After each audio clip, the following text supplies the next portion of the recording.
gentlemen. Ladies and gentlemen. Be smart. nuko twinjiye neza rero mu kanya twahari umwanya wo kwiyitaho. Be smart. Be smart. Smart. Hey, ladies and gentlemen. Be smart. nuko bimeze rero tugize mu kanya ko kwiyitaho. Twavuye ko turuganira ku byinshi ku ndwara y'ibiheri. Kwibaza ngo turaganira hiki. Ubundi ibiheri byo mu maso ni indwara benshi bakunda kwita ibishishi cyangwa se acne.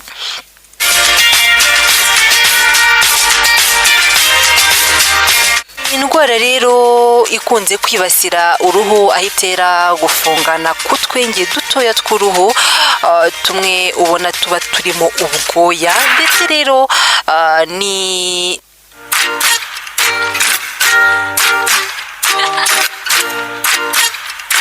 n'imvubura zisohora amavuta yo ku ruhu. Akenshi rero utu twenge twifunga bitewe n'uturemangingo tw'uruhu twapfuye ntitubashe gusohoka, ndetse n'amavuta menshi aba asohoka mu ruhu.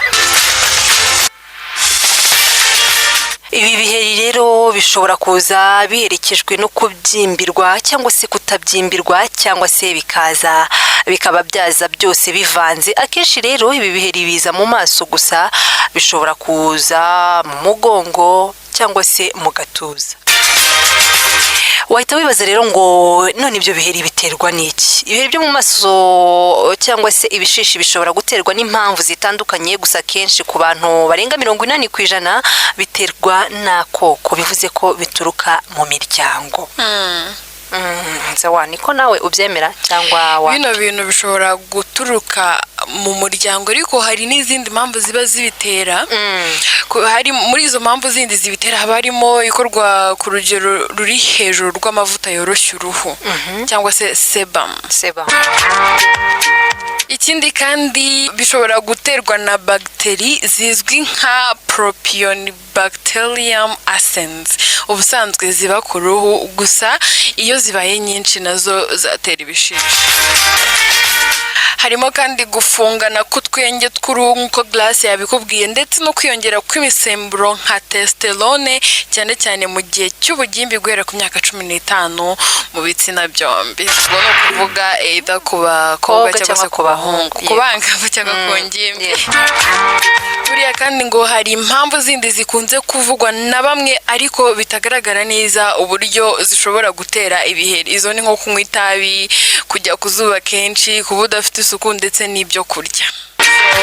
Izo ngo ni impamvu zikunze kuvugwa, ariko nago uburyo nyine nago zigaragaza neza uburyo zishobora gutera icyo kibazo cy'uburwayi. Ni kunywa itabi byagutera ibiheri gute? Kunywa itabi, urabona uriya mwotsi, kunywa uriya mwotsi ujya mu bihaha n'iki.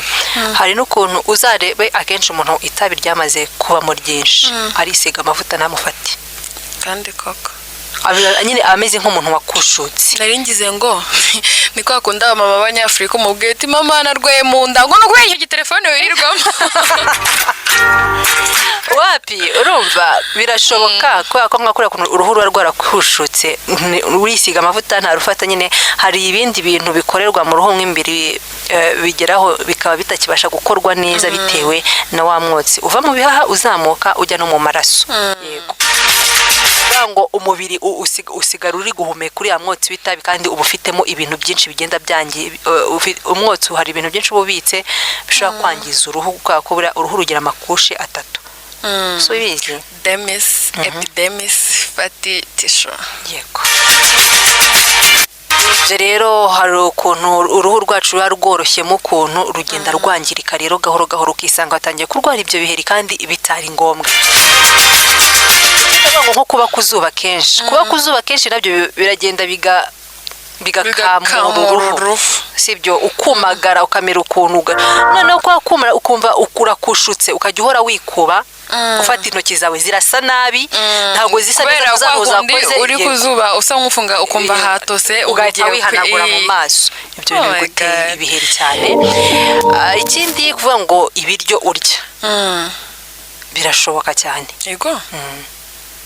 ibihe biryo twarya bikadutera ibiheri. ibiryo urya byagutera ibiheri ntago navuga ngo 100% ni ibingibi, ariko hari ibyo kurya warya cyane cyane ibyo mu nganda. Oya pana ibyo mu nganda, ahubwo nge ntekereza ko ahangaha kuvuga ngo ibyo kurya ari nko ku bantu bagira allergie. Urazi ko hari umuntu ushobora kugira allergie ikaba yamara nk'icyumweru birashoboka allergie, ariko na biriya bintu byo mu nganda kako hari biba birimo amavuta menshi. Hari igihe umubiri wawe udakunda biriya bintu byo mu nganda, nye allergie kabirazamutse, yazamuka wakwishima akavamo ibihe. Nuko nko bigenda ko udafite isuku nabyo birashoboka, birumvikana. Urishimagura abantu ugashiduka wiciye ibisebe kagera ntabwo biba bikiri ibiheri gusa nuko. Ibimenyetso rero biranga indwara y'ibiheri byo mu maso. Ubundi indwara kenshi igaragazwa n'ibiheri bibyimbye bishobora kuzana amazi cyangwa se bikaba byumye. Hari n'igihe rero bizamo amashyira, bishobora rero kuza biryana cyangwa se wumva wabishima cyane. Ahanini bikunze kuza mu bice bibonekamo utwenge tw'ubwoya twinshi nko mu maso, mu mugongo no mu gatuza nk'uko twabivuze. Ni gake rero nubwo bijya bibaho, ibi biheri bishobora kwibasira umubiri wose bikagaragazwa n'ibimenyetso birimo umuriro, biba byahindutse indi ndwara cyane. Iyo bije rero bimeze gutyo biba byahindutse indi ndwara yitwa acne fulminans. Iyo ibiheri rero biza ari binini cyane biherekejwe n'umuriro, iyi ndwara yo yitwa acne conglobata. Indwara y'ibiheri byinshi rero biza mu maso, mu ndwara zibasira umubare munini w'abantu cyane cyane abakibyiruka. Uko rero ugenda ukura niko bigenda bigabanuka bikaba byanagenda, ariko ntago hari nubwo uko ukura bigenda birushaho kwiyongera cyangwa ukabigumana uko byahoze bimeze, ntibigabanuke ntibinajye hasi ntibiniyongere, ukaguma nyine ufite uruhu ruriho ibiheri byo mu. Hanyuma rero ukuntu iyi ndwara y'ibiheri isuzumwa, ubundi indwara y'ibiheri byinshi mu maso iravurwa igakira iyo wivuje neza. Rero mu kuyivura muganga w'indwara z'uruhu areba icyateye iyi ndwara akaba ari cyo avura. Hari igihe rero biba ngombwa ko hari igihe biba ngombwa ko haba hanakorwa ibizamini bya laboratwari. Rero bitewe n'ibimenyetso bitandukanye ugaragaza ndetse n'urwego ibiheri byawe bigezweho, uhabwa imiti itandukanye.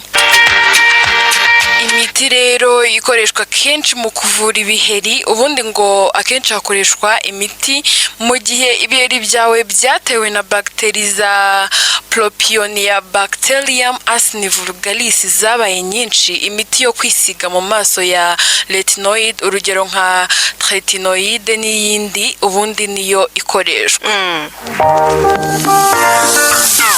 Hanyuma ngo hari na acnesol, ni umwe mu miti ikoreshwa cyane mu kuvura ibiheri byo mu maso. Iyi antibiotique ikoreshwa cyane ni tetracycline, doxycycline, clindamycine, erythromycine ndetse n'iyindi.